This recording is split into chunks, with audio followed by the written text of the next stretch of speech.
Good afternoon, sir. Thank you. Please, may you introduce yourself? Mr. Osita Okechukwu.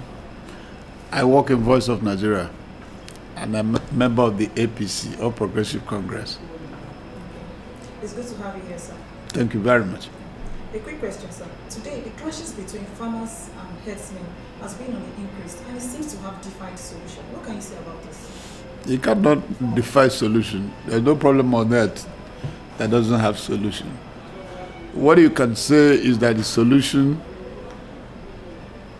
have not stemmed all, but the solution is gradually working. I'm aware that on the security side, the armed forces of the country, the police, the paramilitary agencies are on top of the gear. Yes, it happens there, but that doesn't mean that nothing is not being done. A lot is being done, a lot of investment. If you hear the Mr. President going to the National Assembly to ask for $1 billion for security, it's also part of why he's looking for that. If you ask Mr. President talking of ranches that will be established in some states of the Federation, that is why that is happening. But you know, like every other solution, it's not a one-day event. So it's one, you have to get the money processed, because it's not like when President Muhammad Buhari is the military head of state. Today, before he spends a dime, he had to go to the National Assembly for it to be appropriated, authorized to do so, because it's public wealth. It's a commonwealth, it's not his own money. So he's, by the Constitution, empaneled to seek appropriation from the National Assembly. So, sir, when you say it is a process, and with what I'm saying, people are dying every day. Take, for example, in Benue State, some priests were killed of recent. So how long will this process carry on? The same crisis is all over the world. If they tell you the number of people that die in Chicago, for instance, you won't believe it. They tell you the number of people that die in Lagos, you won't believe it. It might be armed robbery. It's insecurity. It might be kidnapping. It's insecurity. It might be Boko Haram. It's insecurity. It might be herdsmen farmers clash. It's insecurity. But all I know is that Mr. President is on top of the situation. Would you say that the move made by the National Assembly to impeach President Muhammad Buhari over the purchase of fighter jets is in the right direction? There was no move made. Because I don't work on the newspapers. No signature. Nobody.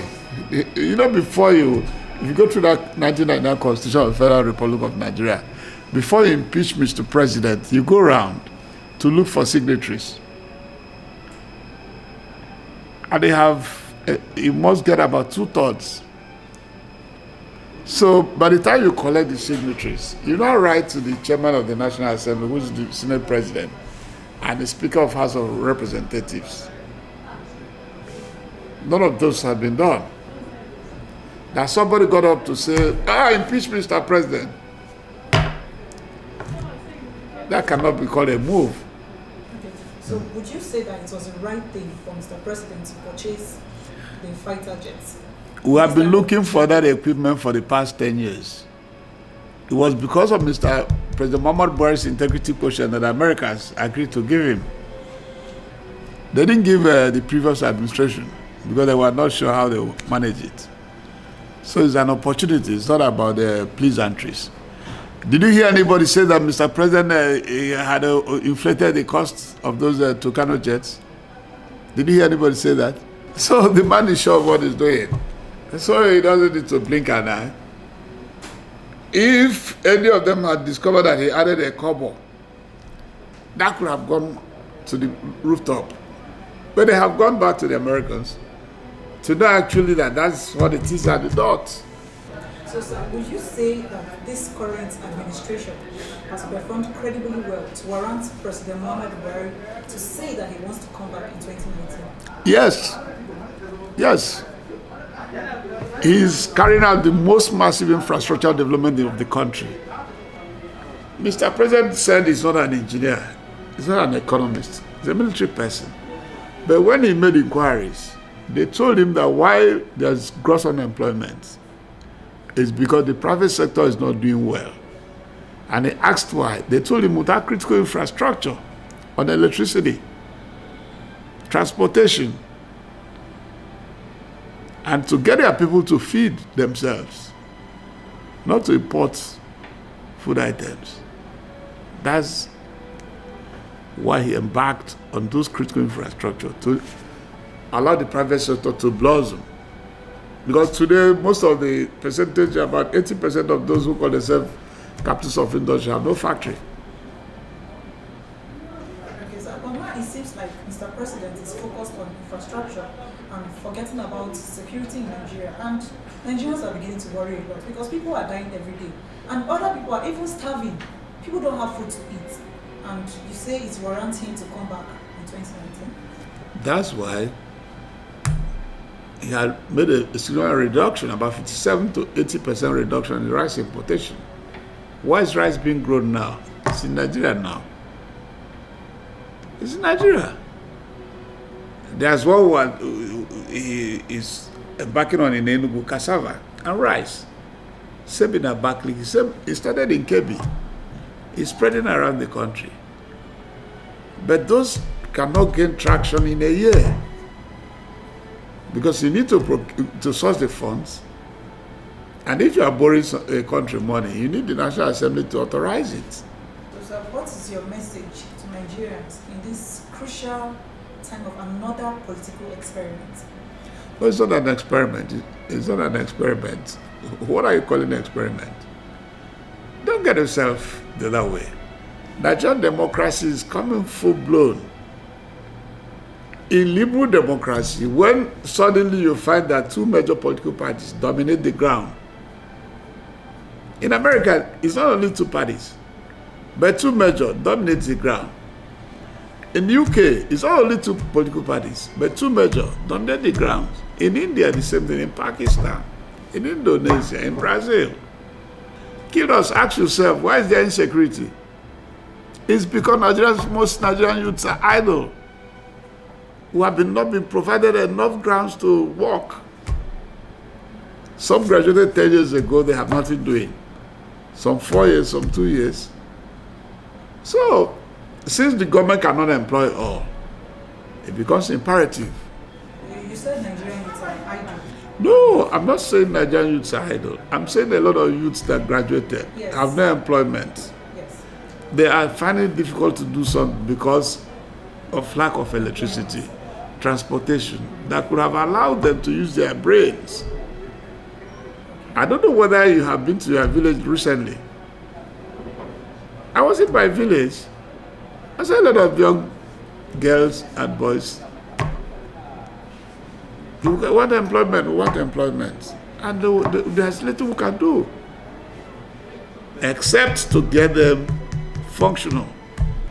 Sir, in your own capacity as the Director General of Voice of Nigeria, what should you be hearing from Nigeria? We're angry and hungry. And we're angry because the previous regimes, on 13th of May 2010, the then Minister of Finance announced publicly to the whole country that they have awarded $23 billion contracts for what they call the 3 greenfield refineries. One was to be in Lagos, one was to be in Bayelsa, one was to be in Kogi. If that had been done, the last record we had was that we have spent over $36 billion in importation of refined petroleum products. We could have missed that fund. And when you are importing refined petroleum products, you are feeding another economy. You are getting their people busy because those factories employ people. And because there is request for importation, you are compelled to drain your own foreign reserves. Those are what Mr. President is trying to block. When this government was in opposition, they accused the previous administration of subsidy payments as a scam. Now that this government is in power, the issue of subsidy payments has resurfaced. It is in the news that a lot of billions are being paid, and Nigerians are aware of this. What is your take on this? What you should always look, don't forget, you are in the media. There's what they call the Freedom of Information Act, which allows you to write any agency to get your documents. When you get your documents, you will notice the drastic change, reduction in the expenditure per item. What happened most importantly, nobody tells you that we're not importing petroleum products. We're importing, but what we're saying is drastically, the state is no more spending than it used to spend. Go through your records. It's a hard fact. So anybody that tells you that what is being lost today is what was lost yesterday is a lie. But until we repair our refineries, or as God will have it, the Dangote own comes on stream, if we continue importation, mark you must be losing money. Sir, this government has spent 3 years and above. What is preventing them from fixing our refineries? Initially, was when Mr. President came, you hear of the bailout funds? The president, because he's a pro-people person, his strength is people. He got a file that about 24 states did not pay salaries to workers and pensions. Some 18 months, some 17, some 15, some 10, some 5. He has spent over 1.9 trillion on bailout funds. Even the report we have now is that Benue, from the EFCC, that about 18 billion was lost in Benue recently. And this is where he's pumping the bailout funds across the country for people to be paid. You know, one time we told Mr. President that when you disburse 1 trillion naira, that you lost 2,000 kilometers of roads. He said, but the people had to eat. Their children had to go to school. That when you leave the worker going home empty for so long, you are causing more confusion. That the person had to be alive too before he walks on the road. The Paris funds, the little he got in the kitty, he used it to service the bailout issue. But the issue of this infrastructure we're talking about, because of his integrity quotient, he was able to get soft loans. The day we went to the Ministry of Power, Works and Housing, what did he go to? He went for a meeting. He borrowed 100 billion naira from a group called the Suku Fund, interest-free loan. And it was divided. His son got 16.7 billion.